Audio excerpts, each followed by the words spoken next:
Welcome back to Love English. I'm Leila, and today I think I've got a rather controversial lesson. Today we are looking at around about, I think, 27 or 26 British insults, creative and unusual ways to insult people.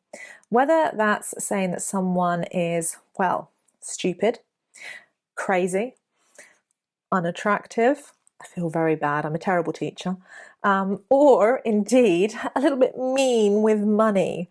These are some really useful expressions that you definitely will come across in English, particularly when you're speaking with native speakers.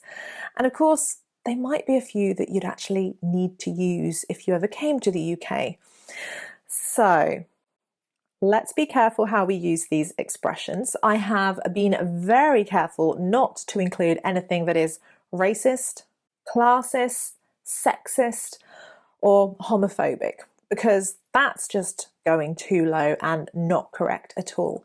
These are fun, witty, entertaining insults that you could use in a joking way and certainly avoid doing to people's faces. So I do not want to get anyone commenting on here, anyone's mum or dad saying, "What are you teaching my children?" Please don't do that. Please don't go and use any of these expressions with your parents, but use them in the right way. You know, in your own language, you wouldn't just go up to somebody and call them stupid. So without further ado, one of the most controversial lessons I have ever created. Let's see what you think.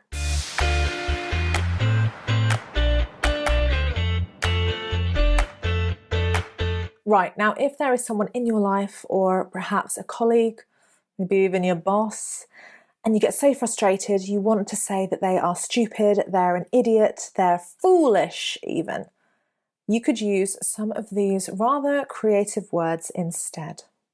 Number 1, Muppet. Muppet. No, I'm not talking about our friend Kermit over here, but I am actually referring to this in the sense of saying that someone is being a bit stupid. Now, I will say that this is quite a gentle, not polite certainly, but a gentle, humorous way to say someone is a bit stupid or not been very clever.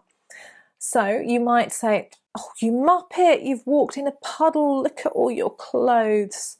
So definitely you can use it with kids. "Don't be a Muppet, of course I can lend you £10.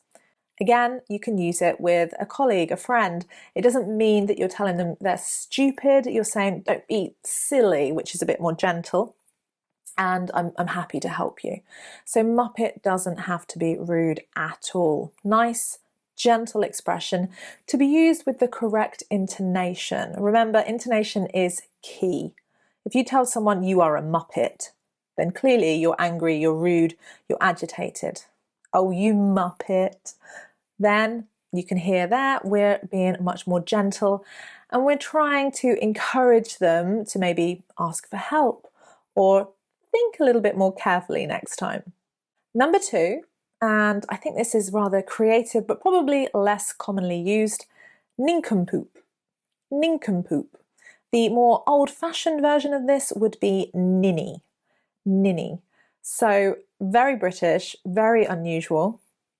Again, because it is old-fashioned and slightly weird in its pronunciation, it's not going to be too strong and too insulting. "She was a bit of a nincompoop last night and forgot to lock the door."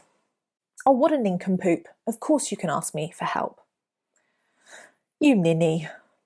So again, how you say the word, what context you are using it, makes all the difference. But generally speaking, not too strong, not too harsh. Number 3, I would actually use this quite a lot, and I would say now we're starting to go into the realm of the slightly more rude and offensive. Twit. Twit. If someone is a twit, they are stupid, they're an idiot. "What a twit. I can't believe he spilt that drink all down you." Number 4, Numpty. Numpty. A little bit like Muppet actually, and I would say a little bit more uncommon. I think maybe older people might use this expression, but certainly I don't use it. I would potentially use it with children. oh, you numpty, come here, what have you done now? But I wouldn't necessarily use it with adults very much. But very, very similar to Muppet, Numpty, Numpty. He looked like a right numpty after making that mistake in the meeting. Right, 5, 6 and 7, definitely verging on rude and insulting.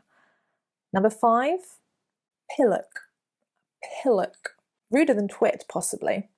So if you call someone a pillock, you're saying they are stupid and an idiot.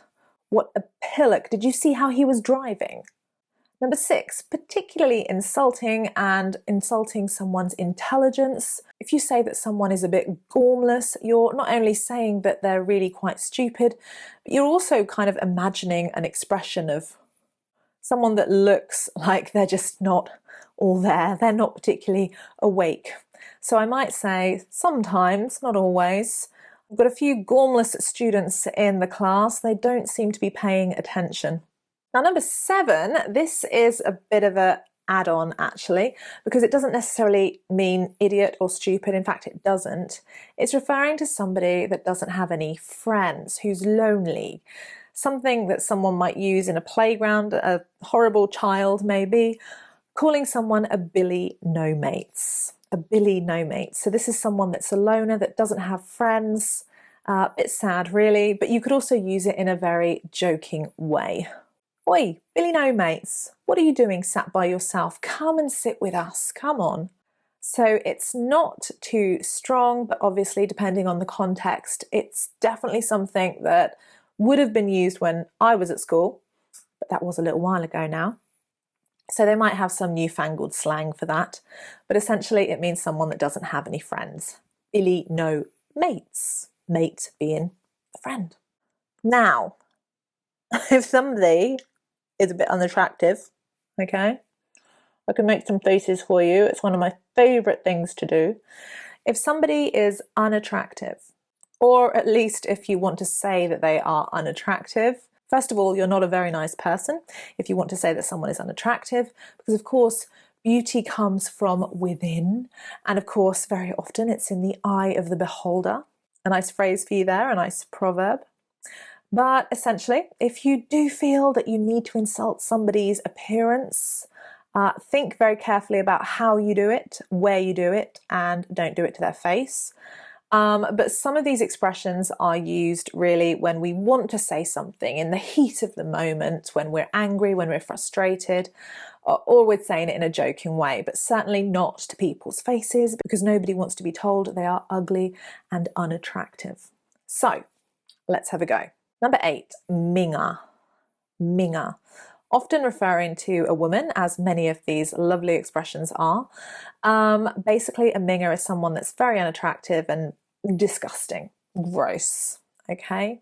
So she is such a minger. I don't think she's even washed her hair today.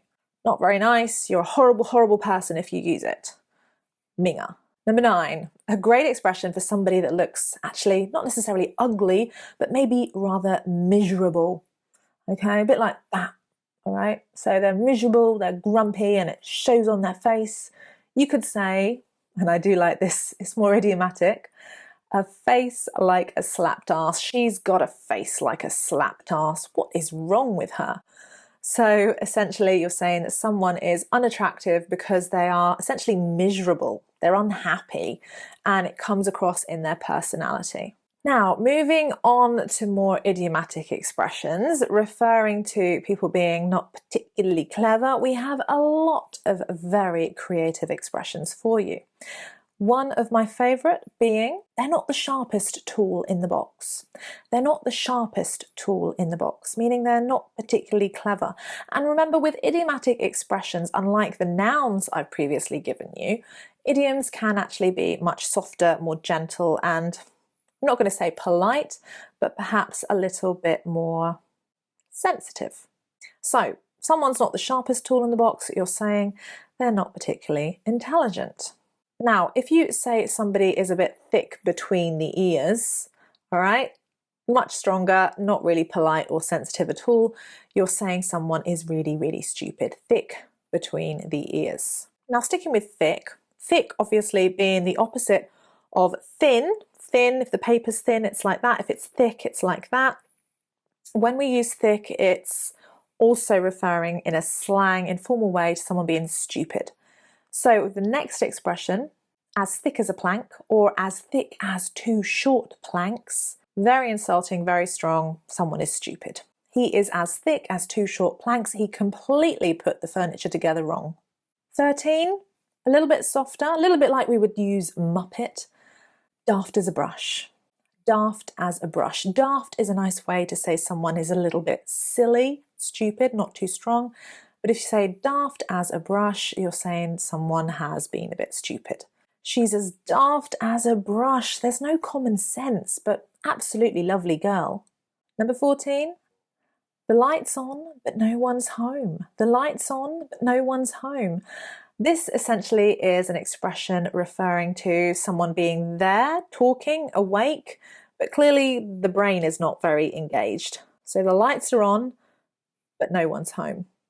Now the next half, crazy. Okay, if someone's a bit mad, a bit bizarre, a bit not as normal as the rest of us, and we don't want to say crazy or mad, we have got some great idiomatic expressions to suggest in perhaps a more creative way that someone is a little bit woohoo. So, number 15, a few sandwiches short of a picnic. A few sandwiches short of a picnic. Okay, so a picnic is when we go out, we have sandwiches and we go down the park. But if you're missing a few of them, apparently an expression meaning you are crazy. There we go. Very common. Definitely one that I would use. Definitely one that most native speakers would use. Number 16, stronger, much stronger, if they're off their rocker. Off their rocker. Now, I'm not sure if this is actually referring to a rocking chair. So if you're off your rocker, like a rocking chair, moving back and forward, you look a bit crazy, don't you? But if someone is off their rocker, they're crazy. Like the old lady next door with all her cats, she is completely off her rocker. That'll be me in a few years' time, actually. Now, number 17, I originally would have thought as mad as a hatter came from the story Alice in Wonderland, where there was a very mad hatter. He was referred to a mad hatter. But no, in fact, this comes further back in English history. And apparently, hatters, people that made hats, men that made hats, actually used a process that included mercury in the creation of their hats. And that in itself does turn you a little bit crazy. So as mad as a hatter, referring to, I guess in Victorian times, I'm not sure, a process in which hats were made that used mercury and made the maker, the hat maker, crazy. So the mad hatter, as mad as a hatter. Have you met her boyfriend? He's as mad as a hatter. Lovely, yeah, but definitely a few sandwiches short of a picnic. Number 18, a lovely expression, as mad as a box of frogs. Now, frogs individually are probably not very mad, but imagine having a big box of frogs. That's pretty crazy, isn't it? So this is an idiomatic expression. If someone is as mad as a box of frogs, they're just jumping everywhere and totally crazy. Number 19, you could also say someone is not the full ticket.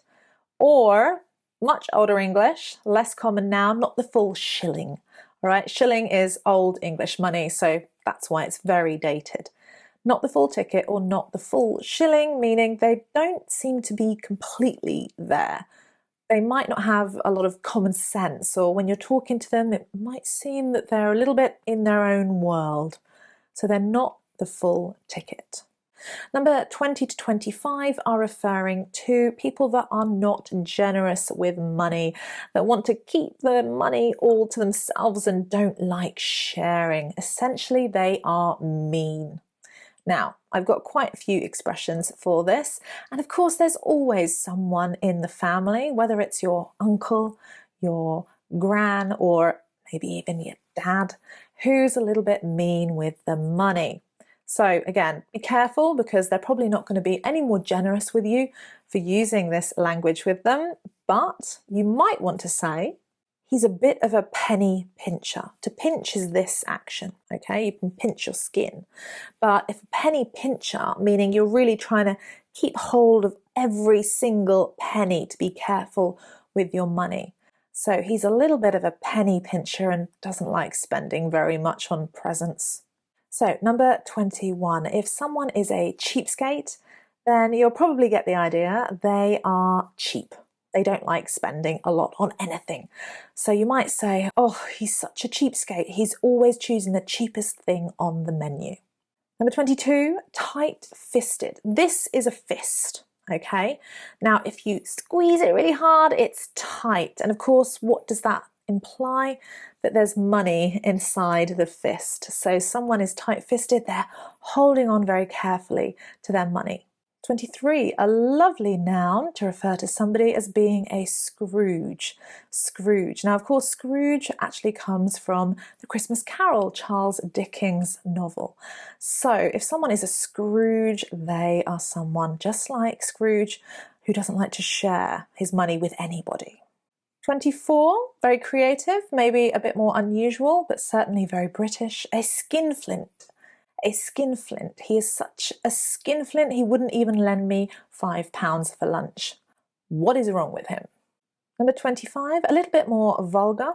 Of course, Americans would say ass, but in British English we say arse. And if we say someone is a tight-arse, well, I've already explained tight-fisted, so you can kind of imagine what's going on there. Yes, if someone is a tight-arse, they're just clenching because they don't want to spend any money. Don't be a tight ass, guys. Be generous. Now I'm going to add to that, you can also say as tight as a duck's arse, as tight as a duck's arse. I don't know why we're choosing ducks in particular. I haven't noticed that they've got particularly tight arses. But there we go. That's the expression, that's the idiom, guys, and one that you will definitely hear commonly used. So what is number 26? My favourite expression ever, and this is referring to somebody who is completely disorganized and has just made a mess of everything. If you say someone cannot organize a piss up in a brewery, it is slightly more vulgar, slightly ruder, but essentially you're saying someone can't even organize themselves or a group of people to get drunk in a pub. Okay, a brewery is where they actually make the beer, the lager. And a piss up is basically where people get together, they have a party and they get very drunk. Very English expression. Often used very nicely when we're referring to politicians. I don't think that British Prime Minister could organise a piss up in a brewery if he tried. And there we have it, guys. Controversial, sometimes verging on rather rude and definitely insulting, but some very common expressions you will hear in English, in British English, spoken commonly, maybe even written, and definitely in television, films, television series, these kind of things. So why not comment below? Don't name any names. I don't want to know who's a tight ass in your family or if you've ever dated a minger. But you can, of course, comment and use some of these expressions, telling me a little bit about some of the people you know. Maybe just disguise the names, change the names or the people that you're referring to. And again, be careful when you use those expressions and how. Thank you very much for watching. I look forward to seeing you soon with lots more idioms, slang, and crazy British expressions. Bye.